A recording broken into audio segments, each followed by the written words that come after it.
Welcome to the Father Son Sports Podcast. My name is the Wizard with Words, Connor Croswick, and this is my highly favorable dad. James Croswick. And we're going to jump right into episode 3, our little sports podcast here. What do you want to start with?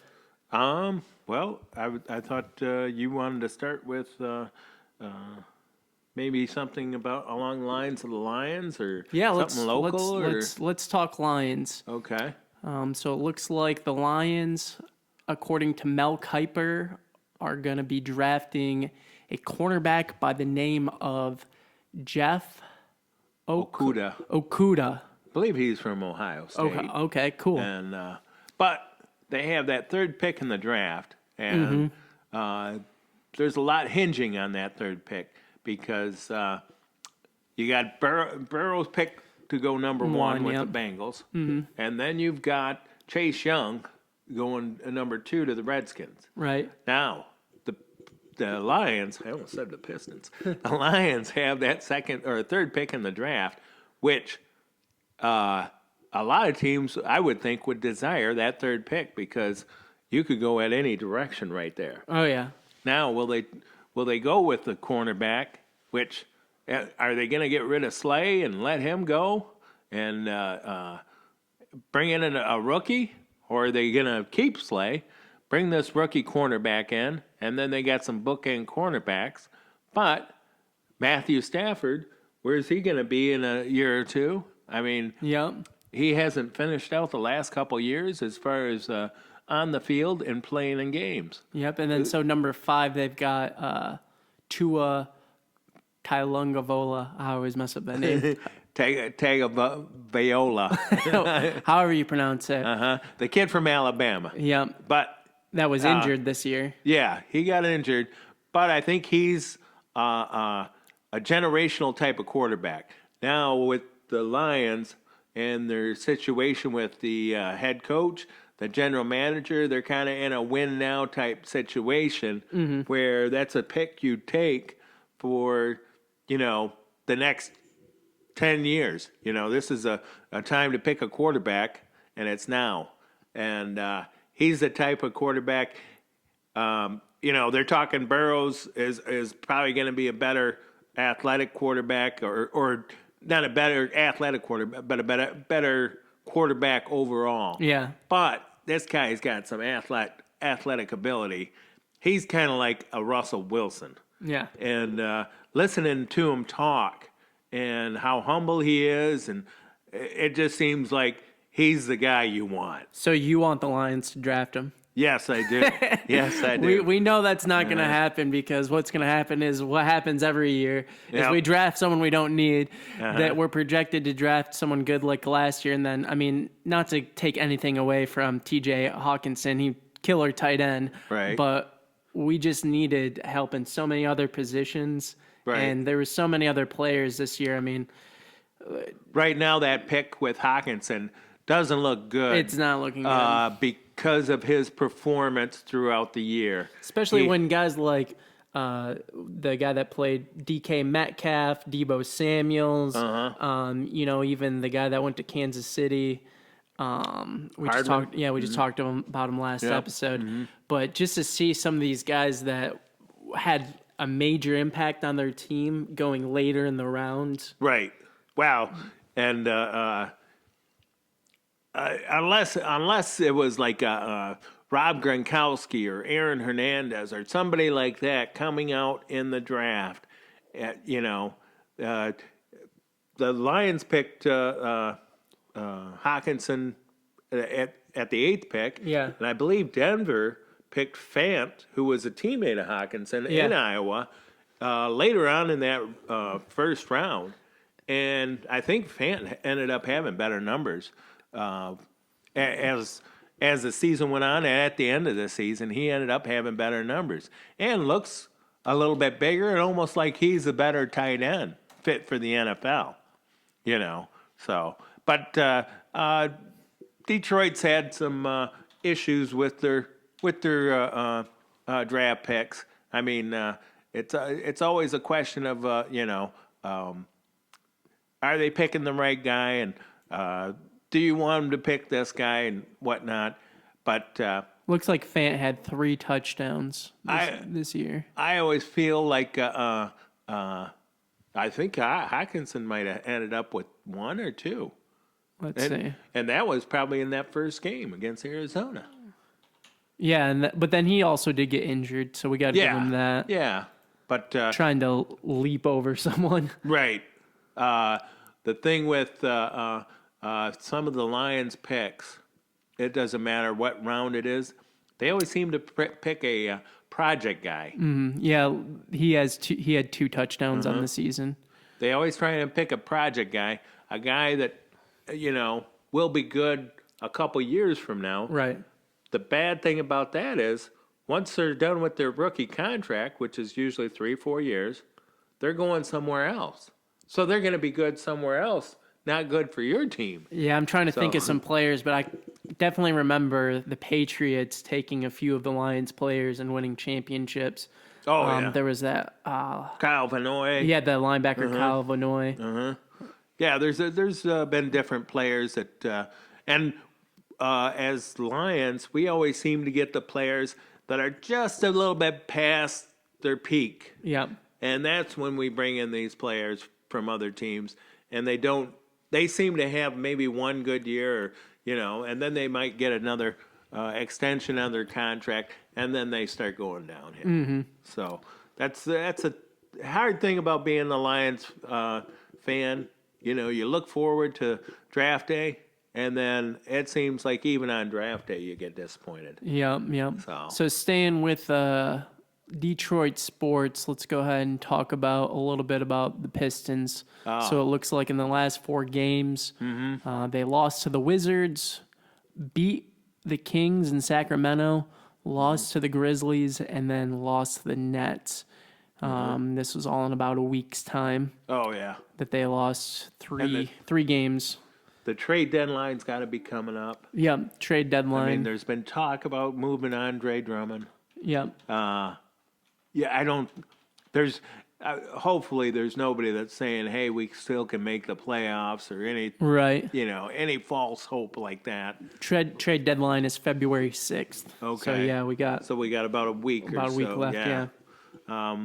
But, as far as the Pistons go, there should be almost a total rebuild being ready to take place. Yeah. Because we've talked about in the last podcast how, having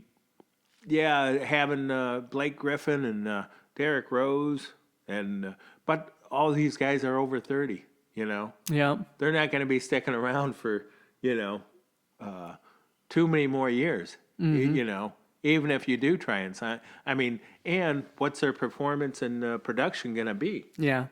They're 17 and 30 right now, so I think, it might be best to just call it a season, try to trade away all these guys that we talked about in the last podcast and see if we can start a little bit of a rebuild. They do play the Cleveland Cavaliers tonight. Oh, boy, both terrible teams. Cleveland is 12 and 34. And, I heard Cleveland's trying to get rid of Beeline as the coach. At least the players look like they're trying to attempt that. So, well, it's not a really fair try because, Beeline, he's stuck with a team that was built around LeBron James, who is no longer there anymore after a couple of years. They still have Kevin Love, Tristan Thompson, just players pretty much that were there to try to win a championship with LeBron there, but now they don't really have those players.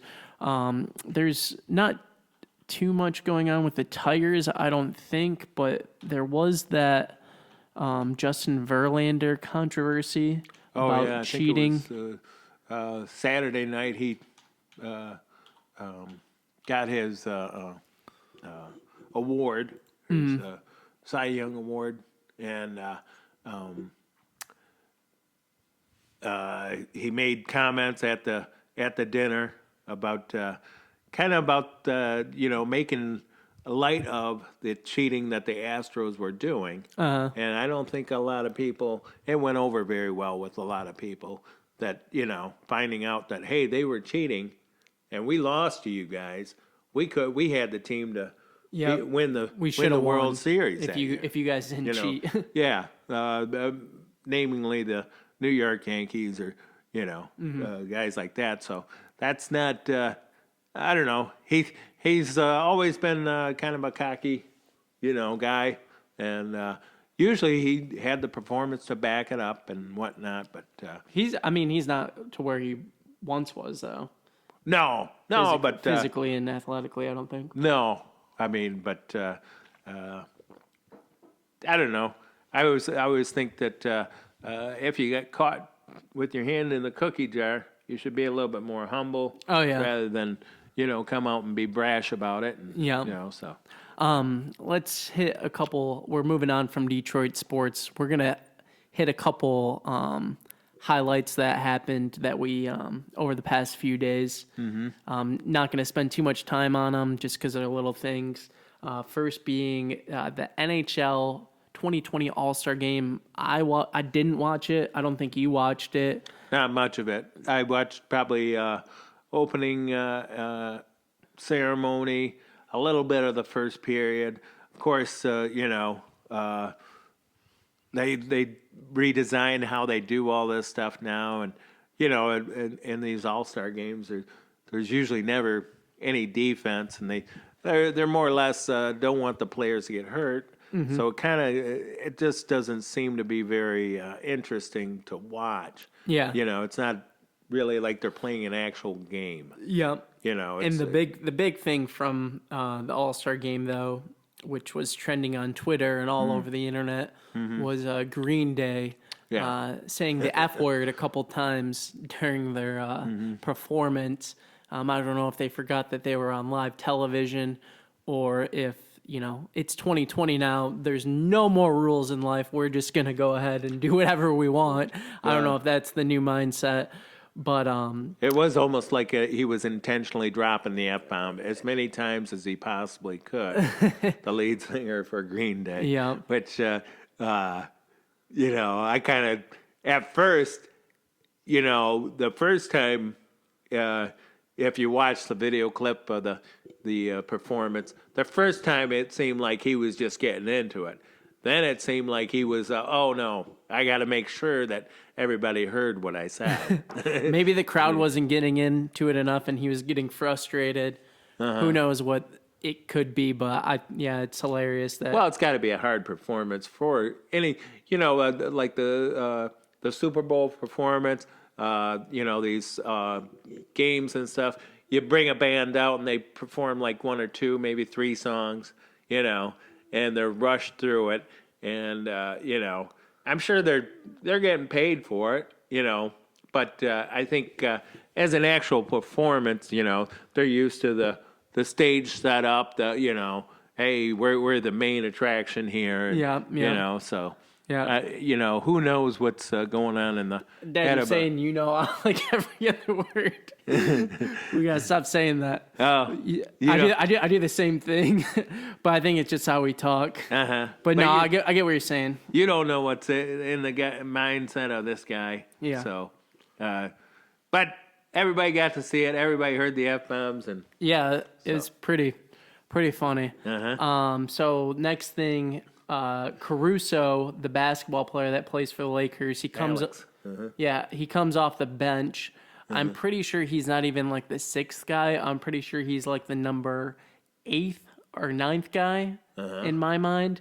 But he got into within number 10 of All-Star voting. Because they let the public vote. I think they closed it since then, but Caruso finished with 1,284,932 votes, which was 4th among all the Western Conference guards, including Stephen Curry, Russell Westbrook, Donovan Mitchell, Devin Booker, John Morant, and D'Angelo Russell.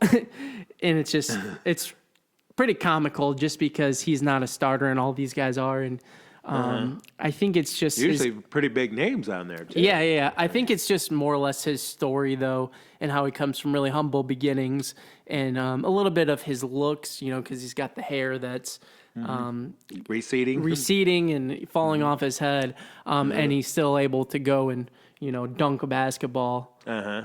And yeah, he's pretty athletic. He's actually a pretty good athletic NBA player. So he's only played 22 minutes of NBA action this season. Yep. Well, he actually played. I actually played last game that I watched a couple nights ago. Where they had? Oh, was that the game against Boston? Yeah. Yep. Okay. Yep. All right. Yeah, I think they won that game. Right? I don't. Yeah. They did. I didn't watch the end of it. I believe there was something else on that piqued my interest. Yeah. So. Anyways, let's stay with the NBA real quick. Last night, Pelicans and Boston played. Zion Williamson, third game back, and they finally got a win with him. They let him finish out the game. He played more minutes coming off the injury. That's a good sign. J.J. Redick, Lonzo Ball, Brandon Ingram, Drew Holiday, they're looking like contenders. I think they're going to make the playoffs. I don't know how deep they're going to go, but with all of the cylinders clicking now that Zion's back, I think they're gonna be a force. Probably as long as he stays healthy and on the court. Yeah. As long as he does, yeah. That's one of those things where once you get something going, you just hope it stays that way. Yeah. You never know. One game, one play can change a whole season for some of these guys. So. Yeah, and I think they played in Boston. Mm-hmm. Or wait, where did they play? I think no, they played. They did play in New Orleans. Oh, did they? I believe so. That was a home game for them then. But Boston didn't really look too good. I'm trying to think. I don't think that they're missing anyone. But it was a good game. I mean, both sides competed. I think it was a 10-point game at the end for Pelicans to win. Oh. The other game that I watched was Portland and Indiana. Did you watch that at all? No. Nope. I did not. Portland and Indiana was close until about the fourth quarter. And then Agent Zero, Damian Lillard, it became Lillard time, and he hit, I think, 3 or 4 threes within the last 5 minutes of the game. And it was like a 10-point game, and I was thinking maybe Indiana could come back.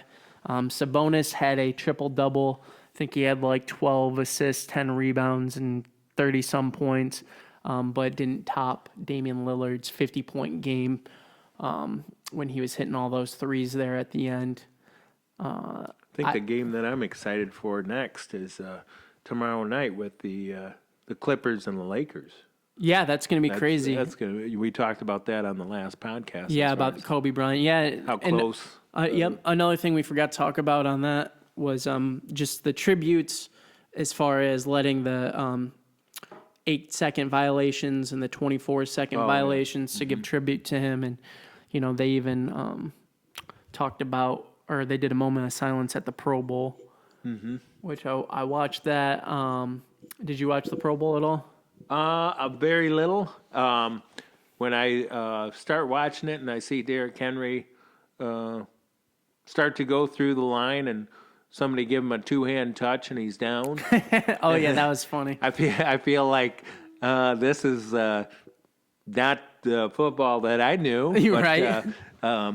It's cool for an all-star game as far as in that magnitude. Let's not get anybody hurt. Right. I saw a nice reception from Kenny Galladay. Yep. Caught one from Devontae Parker and Devontae Adams. Right? Adams. Yeah. Yep. You're right. And I thought that was kind of neat, but I didn't watch a whole lot of it just because, like I said before, some of these all-star games, it's hard for me to, have my interest stay with it with some of the way they play. Referee and play. Well, yeah. It's not competitive at the end of the day. It's really, they're just having fun. Yeah. Not anything me also personally can seriously sit down and watch and like root for NFC versus AFC. Right. Nothing like that. I mean, I am kind of rooting for Kenny Galladay at the end of the day. Like if he, that touchdown that he had, I was cheering for that just because, I'm a Lions fan. But as far as some of the other things that happen, I think one of the things that I did see was Fletcher Cox return a touchdown. And I think Darius Slay was going to tackle him. And backed off and let him go? Yeah, and like let him go. Oh, okay. So just adding to the magnitude of them, not tackling or playing defense and trying to run up the score. Right. Although it could have been higher, I remember Pro Bowl games where it was like 50, Oh, yeah. 50 points each. Right. This was, 38-33? Mm-hmm. So, I mean, that's cool that they're keeping the score, reasonable. And Yeah. it is a little bit competitive as far as, being close. But, I mean, I think the players liked it better when it was out in Hawaii, and it was a trip for them and their families. But now it's down in Orlando. No offense or taken away from anything in Orlando or that area in Florida. Florida's nice, but if you ask me if I wanted to go to Hawaii or Florida, well, I'd like to go out to Hawaii. That's Yeah. just me. Yeah. But A little bit more of a vacation destination. right. One thing we did kind of skip around here. Sorry about that. We're going to go back to Detroit sports because Michigan ended up losing again to Illinois Yes. in like the last couple seconds of the game. I think like- we both. Did you watch that? I did not watch it. I watched the clips. Okay. I was out of town, but in watching it now, I'm hearing more and more stuff. Michigan just doesn't seem like they have the fire, or I don't know what it is that they don't have that is not keeping these guys in these games. And I feel like last year when they had, what was it, Chris Matthews, right? Yeah, Charles Matthews. Charles Matthews, and my apologies. Someone that could, is a little bit more of I can isolate and score by myself rather than trying to keep passing the ball around and getting the perfect play, which I Right. think a lot of that falls on Xavier Simpson, trying to go ahead and make every play, whether it's an assist or him trying to, do one of those hook shots over his head. I think the shot works sometimes, but it's got to be the right moment. You can't do that every play, where some people that might be a little bit taller, a little bit more more athletic, strength-wise, can actually go to the bucket and try to get a basket. I guess while we're on Xavier Simpson, it is fair to probably good to note, suspended that he is suspended. It doesn't say. I looked for all over. Tuesday's game. Yeah, we looked all over the internet, couldn't find the reason why he was suspended. It just says team violation of team rules. violation, and it's undisclosed. So who knows what that could be, and Violation. hopefully it's not anything that is an ongoing thing. I did notice in the game, Teskey did play really good down the end. He hit a three. His defense is there. He's bringing it. So I really can't blame him. I think Livers could have did better. I think they Didn't he get hurt again and go out? And I thought I saw where he got injured again, trying to do another dunk and a crazy dunk, and hurt his groin again. And who knows how long he'll be out again? I can't remember 100%, but there is that one guy, number 8 on Michigan. He comes off the bench that I think they need to let him play more. He's a good shooter. Are you talking about DeJulius? DeJulius. Yep. I think he should definitely be in the game more. Right. Maybe even a starter. Because He's had some pretty good games, and he hasn't really garnished that much more playing time. So, and I don't know what the reason is for that and why, but there seems to be certain people that are falling in favor in Juwan Howard's favorable category, and some that aren't for whatever reason. Not sure why it is, and I'm wondering about Juwan's coaching style and how he conducts himself, because it seemed like with Beeline, as the team progressed throughout the year, they would actually improve and make it to where you could see certain players' improvement throughout the year as the year went on. And I'm not seeing that so much. And if anything, it's been more up and down. right, well, I mean, they started out the year really good. I mean, they beat Gonzaga in that, I think it was the Bahamas tournament, and won that tournament, and they looked really good, really sharp. And ever since then, they have not looked as good as they did that game. Yeah. Another guy on the team, Mo Wagner's brother. Franz. Yep, I think he needs to be a little bit more aggressive. I think he's a freshman, though, right? Yes, he is. Yeah, maybe we'll see a little bit more from him, next year and But get a little bit more out of him. Did you watch the latest MSU game? I did watch the MSU Minnesota game, and MSU is looking like they're going to be right back at the top of the Big Ten again. Yeah. And, they beat them 70-52. right. And their record is 15-5. Yeah, Tom Izzo is he's a master. He knows exactly how far to push a kid, how what he can get out of them, and with Cassius Winston, probably one of the top players in the country. Yep. Tillman, and he's got that Hunter, younger kid that looks like he's going to be pretty good by the time he leaves. So MSU versus U of M this year. Who do you think is going to take that one? I got a feeling Michigan State's going to win both games, Both of them, home and away.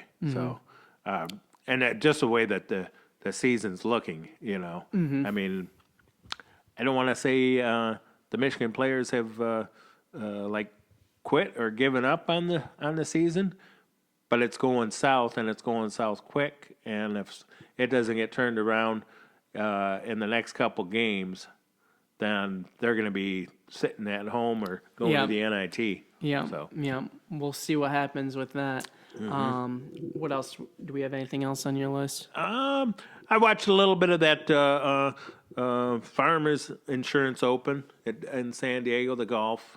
Mark Leachman won. It was his fifth time PGA champion. Tiger Woods was tied for ninth. Wow. 6 strokes back of winning. So not a bad showing from Tiger, but it was. I watched the last couple holes. I didn't watch any of the first couple days. So just kind of check into golf and see what's going on there. So I watched some highlights from what was it, the Hawaii? What was it? Hula Bowl. The Hula Bowl. Oh, okay. I watched some highlights from it, and it looked like a little bit more competitive than what the Pro Bowl was. Yeah. People actually tackling and stuff like that. But I only watched up until about the third quarter. Okay. Did you see the kid from? I think the quarterback from Central Michigan ended up playing in that game. Oh, really? And I didn't know any of didn't the go back. players just because I follow more pro and more. Okay. Yeah. Or the Senior Bowl. The Senior Bowl where I guess Justin Herbert was the MVP from Oregon. Oh, okay.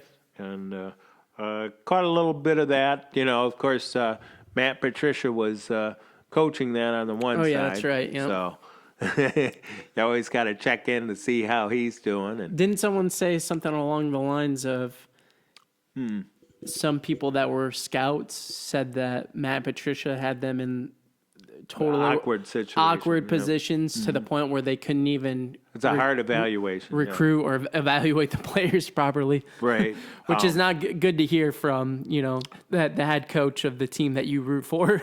No, but and with a lot of that, it's a week-long process that goes on, and you have the practice throughout the week at probably 2 a days or what have you, and the scouts are there at the practice, so they're viewing this and finding out all this information. I mean, they're probably going back to their collective teams and camps, and saying, hey, we got to keep him on the Lions sideline. It's a good spot for him. Yeah, that's going to be great for us. So, Oh gosh. but Yep, that's all I can say about that with Matt Patricia. And, All good. But I think I heard that Kenny Willekes from Michigan State had a pretty good showing in that game. And I want to say the defensive lineman from Michigan, Okute, Oh, yeah. had a good showing. I don't think Shea Patterson looked very good. Yeah. He did have a touchdown, but he wasn't as sharp as He's gone this year, right? Shea Patterson is. I wonder, you think McAfee is going to start then? McCaffrey? McCaffrey, yeah.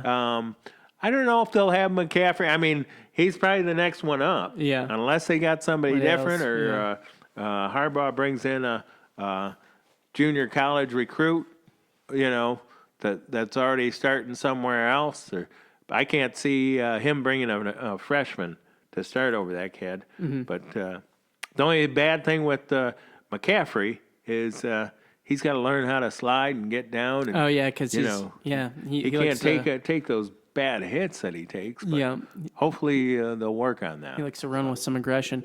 All right, so what we're going to do right now is if you want to stop watching right here, that's totally fine with us. We're going to talk about some local sports, and this is only because my dad and I, we went to a local game, which we're in northern Michigan, and I actually went to Harbor Springs High School, class of 2009. So we went and watched Harbor Springs versus Charlevoix varsity game. It was on Friday, which was the 24th or something like that. It was the 24th. Sounds about right. It was overall a good game, but there was some weird things, I think, coaching-wise, that from a audience member and someone looking in would be confused about. Maybe there's something that we don't know. But what happened in the game was it was a really close game, probably about within 10 points, I'd say, up until the fourth quarter, right? Yeah, about the start of the fourth quarter. In the first quarter, you could tell who kind of were the best players on each team. Charlevoix, I'm not sure what these kids' names are. Number 22, tall kid, was making every bucket for Charlevoix. And then on Harbor Springs side, number 33, they were going back and forth. His name was Harold, okay. They were going back and forth. It was obvious that, hey, I'm the best guy on this team. I'm the best guy on that team. Going back and forth, trading buckets, along with the other teammates. Both teams played really hard. But something interesting that happened coaching-wise is on Harbor Springs side, number 33 got 3 fouls within the first. Well, he had 2 in the first quarter, and then that third one he got early in the second quarter. Early in the second, and you only get 5 in high school. Right. And the coach didn't pull him out, and I'm pretty sure he played almost all of the first half, even though Yes, he did play. early in the second quarter he got another foul. Yes. Which me and my dad were looking at each other like, Well, I was wondering if they didn't have anybody to substitute in for him or didn't have any confidence in anybody. I mean, they had a bench full of taller kids that didn't look, like they would be out of sort. I didn't see anything in warm-ups or anything that would tell me that, they couldn't go out there and, fill in or, I mean, I think his name was Chamberlain, 34 for Harbor Springs. Yeah. He was playing a pretty good game. He looked like he had and he was getting substituted in and out. right. And I thought, well, Why? Yeah, Why not? Why not number 33? Yeah, why? Can you guys not play with your best player for Right. any amount of time? Like, you have to play him to win the whole game. Like, Right. he has to play the whole game, or else you're not going to win. And then so we move on to the third quarter. At halftime, I think it was an 8-point game.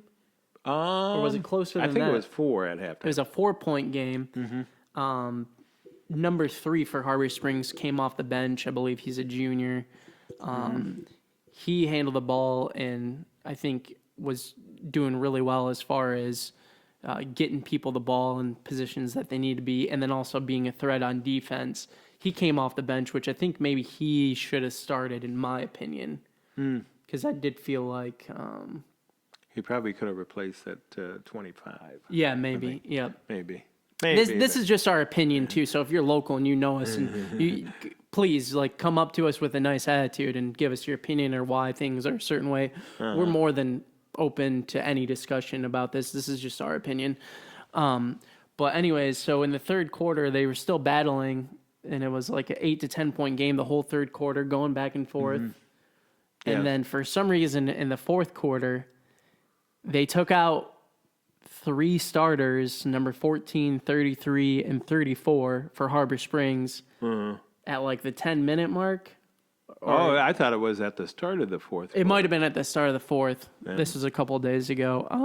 But I was expecting them to put the starters back in after a couple minutes, like they were giving them a rest. And this was a 10-point game, and I feel like with the starters in, they might have had a chance to come back. I mean, the fourth quarter, I think, is 12 minutes in high school. Yeah. It was 12 minutes. So, I mean, that's a lot of time to come back from something.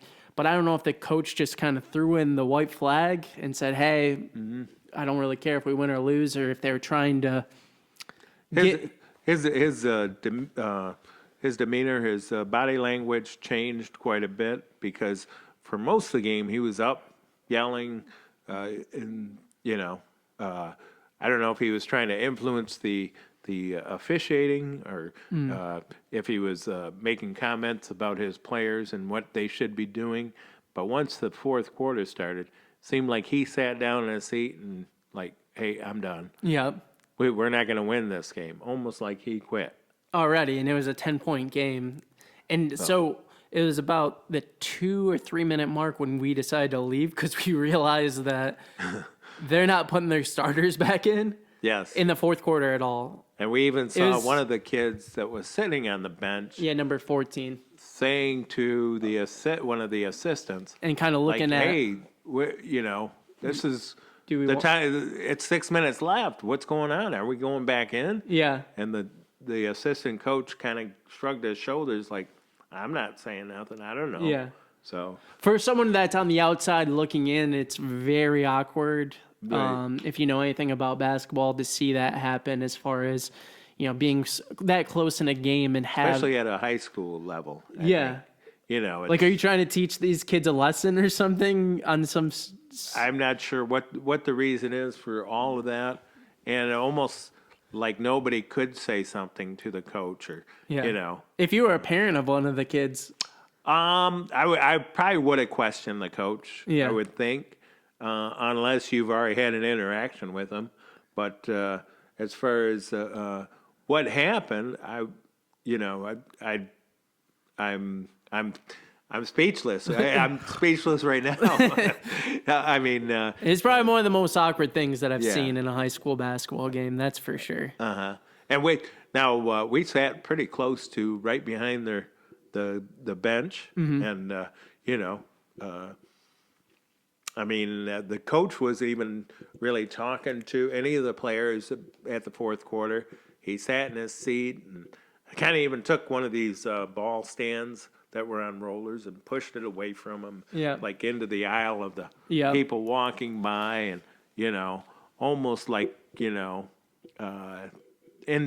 a pouting fashion. So, but that was just a different night out, I guess. Yeah, it was interesting. So I'm not exactly sure how much they lost by. I'm sure it had to have been more than 15 by the time we left. I didn't go back and check. But maybe we'll go to because. But I didn't think even the guys that he put in for that fourth quarter, I didn't think they played that bad. Right. Well, the other he couldn't have been substituting them in individually to give the guys that were playing the majority of the time, give them a little blow, put him in for a minute, put this guy in, Because the kids that played in the fourth quarter didn't play really in the first half at all. No. And that was that was the other end of the spectrum of the subbing that was pretty awkward. It's like, if you're going to play these kids for the fourth, why haven't you been putting them in for a few minutes here and there, giving, your starters breaks, which is what I feel like most teams do, especially most teams in high school. So I hope no one is offended or anything. We don't mean to offend. This is just our opinion on the game. If you want to comment and let us know that there was something else going on that we don't know about, we'd be more than happy to know more information and revalue our opinion or whatever. Another thing I'm excited about local basketball wise, and this is only because I went to some Pelston games last year. I'd like to go see some this year too. We should try to make it to some. What's his Cassidy is his last name? Yeah. Yeah, he really tore it up last year in the playoffs, and I think his dad is the coach, if I'm not mistaken. And normally, when you get that synergy, it's his last year, his senior. I think they did lose though recently. Oh, yeah, they lost to Gaylord St. Mary's, I believe. Yeah. And it was probably, I think it was by 3 points. Yeah. And they've had some wins where they've won by, 3 or 4 points, and not a whole lot. But with the Cassidy kid, he's got a really good game where he can hit the outside shot, the mid-range. Oh, yeah. He handles the ball good, Yeah. He's a good all-around player. Yeah, he'll play college ball somewhere for sure. Definitely. Not sure at what level, but he will Yeah. probably play. I would see him maybe at a MAC level possibly, but he could be even better than that. Sometimes kids even elevate their Game after high school. Yeah. So I could see MAC right now, but could be more. I would think. And both, if you're watching and you're not familiar with these high schools, I believe they're in Class B. Pelston's probably in C. D. D. I would Okay. think. What's Harbor Springs now? Probably a C. C. Gotcha. Right. And there's Petoskey High School, which is the bigger high school, but That's A. I'm not sure. I haven't watched any of their high school games, or I don't know anything about what's going on with them. I haven't really. I pay attention too much time. more closer to Harbor Springs just because I graduated there, and then the Pelston thing. It's a nice story. Yeah, it's a nice story, and I think I have a friend who has a cousin that plays there, kind of like a weird segue into how I started watching them last year. Oh, okay. Yeah. But anyways, thanks for watching this show. Appreciate you. This is episode 3. Be sure to check out our episode 2 all about Kobe Bryant. Go ahead and like, comment, subscribe. Yeah. Anything else? Nope, that's it. Have a good evening, and we'll talk to you soon. Peace.